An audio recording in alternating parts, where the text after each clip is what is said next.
మీకు అందించిన వారు ఆయుర్ సుఖ. విరామం తర్వాత ఆయుర్ సుఖ ఆయుర్వేదిక్ వైద్యాలయ జీవన జ్యోతి కార్యక్రమానికి పునఃస్వాగతం.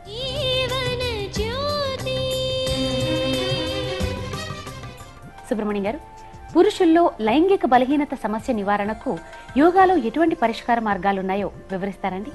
యోగాలో యోగ దండాసనం, అర్ధ ఓంకారాసనం చాలా బాగా ఉపయోగపడుతుంది. వీటిని నిపుణుల పర్యవేక్షణలో నేర్చుకుని నిత్యం సాధన చేస్తున్నట్లయితే లైంగిక బలహీనత రాకుండా ఉంటుంది, వచ్చినా సరే తగ్గిపోతుంది. ఈ ప్రక్రియల్ని యోగ సింహ శ్రీ దండు సత్యనారాయణ రాజు గారు చేసి చూపిస్తారు. మనము చూద్దాం.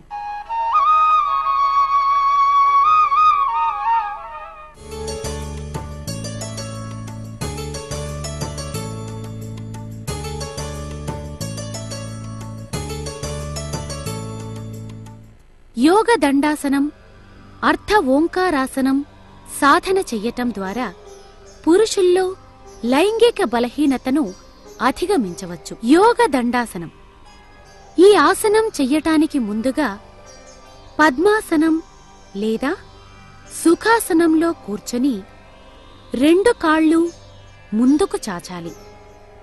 తరువాత ఎడమ కాలును మడుస్తూ 2 చేతుల సహాయంతో తలకు దగ్గరగా తీసుకుని వచ్చి కుడి చేతి సహాయంతో ఎడమ చంకలో ఎడమ కాలు పాదాన్ని ఉంచి శరీరాన్ని ఎడమవైపు వంచుతూ కుడి కాలును కొద్దిగా మడచి ఉంచి 2 చేతుల్ని వెనక్కి పోనిస్తూ వెనక జోడించి ఉంచాలి.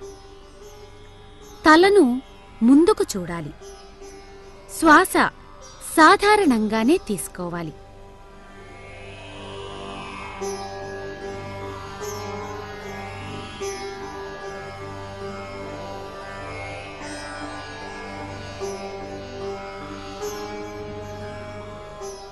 ఇలా ఈ భంగిమలో ఉండగలిగినంత సమయం ఉండి తిరిగి యథాస్థానానికి రావాలి.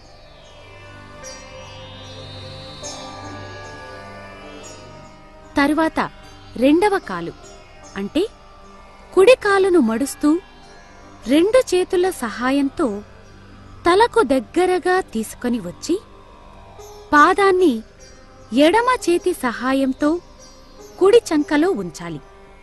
ఇప్పుడు ఎడమ కాలును మడిచి మోకాలును నేలకు ఆంచి 2 చేతుల్ని వెనక్కి పోనిస్తూ వెనక జోడించి పట్టుకోవాలి. ఇప్పుడు కూడా శ్వాస సాధారణంగానే తీసుకోవాలి.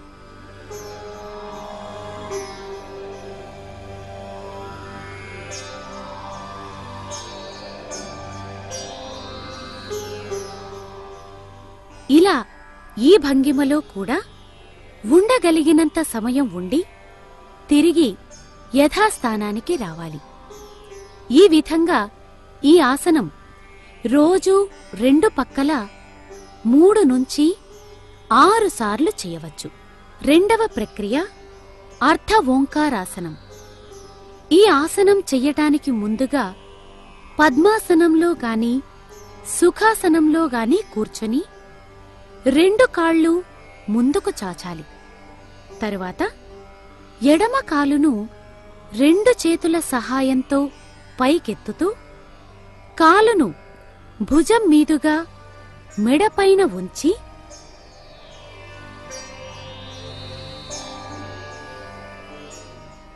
ఎడమ చేతిని కుడి మోకాలు పక్కగా తీసుకురావాలి. 2 చేతుల్ని నేలపై దృఢంగా ఉంచి శరీరాన్ని నెమ్మదిగా పైకెత్తుతూ కుడి కాలును కూడా పైకెత్తాలి. ఈ భంగిమలో శరీర భారం మొత్తం 2 చేతులపైనే ఉంటుంది. శ్వాస సాధారణంగానే తీసుకోవాలి. ఇలా ఈ భంగిమలో ఉండగలిగినంత సమయం ఉండి తిరిగి నెమ్మదిగా యథాస్థానానికి రావాలి.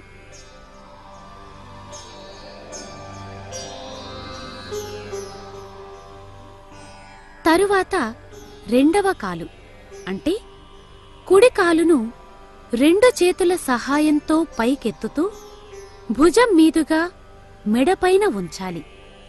ఇప్పుడు ఎడమ కాలును కొద్దిగా దగ్గరకు మడిచి కుడి చేతిని ఎడమ మోకాలుకు ఎడమ పక్కగా తీసుకొని వస్తూ నేలపై ఆంచాలి. తరువాత రెండు చేతుల్ని నేలపై దృఢంగా ఆంచి శరీరాన్ని ఎడమ కాలును పైకెత్తాలి. శ్వాస సాధారణంగానే తీసుకోవాలి. ఇలా ఈ భంగిమలో కూడా ఉండగలిగినంత సమయం ఉండి తిరిగి నెమ్మదిగా యథాస్థానానికి రావాలి. ఇలా ఈ ఆసనం రెండు పక్కలా రోజు 3 నుంచి 6 సార్లు చేయవచ్చు. ఈ విధంగా యోగ దండాసనం, అర్ధ ఓంకారాసనం సాధన చెయ్యటం ద్వారా స్వాదిష్టాన, మణిపుర, మూలాధార చక్రాలు ఉత్తేజితమై వీర్యవృద్ధి జరిగి పురుషుల్లో లైంగిక బలహీనత నివారించబడుతుంది. ఈ ప్రక్రియల తర్వాత ధ్యానం చేసి అమృత తుల్యాసనం వేయటం ద్వారా శరీరంలోని అన్ని అవయవాలకు విశ్రాంతి దొరుకుతుంది. పురుషుల్లో లైంగిక బలహీనత నివారణకు యోగాలో ఎటువంటి పరిష్కార మార్గాలున్నాయో తెలుసుకున్నాం కదా. మరిప్పుడు పుండ్లు చీము పట్టి బాధిస్తూ ఉంటే ఈ సమస్య నివారణకు చక్కటి చిట్కా అడిగి తెలుసుకుందాం.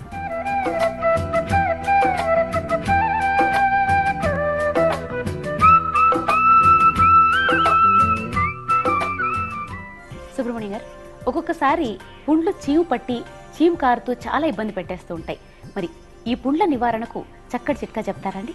చాలా మందికి పుండ్లు అక్కడక్కడ వచ్చేసి బాధిస్తుంటాయి. వీటికి రకరకాల ఔషధాలు వాడుతుంటారు. దీని బదులు ఆముదపు చెట్టు వేరును తీసుకొచ్చి బాగా నూరి నీటితో కానీ లేదా నువ్వుల నూనెతో కానీ బాగా నూరి పేస్ట్ లాగా తయారు చేసి ఆ యొక్క పేస్ట్ను పుండు ఉన్న భాగంలో చుట్టూ లేపనంగా వేయాలి. ఇలా 2 రోజుల పాటు వేసినట్లయితే మొత్తం లోపల చీమంతా బయటకు వచ్చేసి పుండు తొందరగా మానిపోతుంది.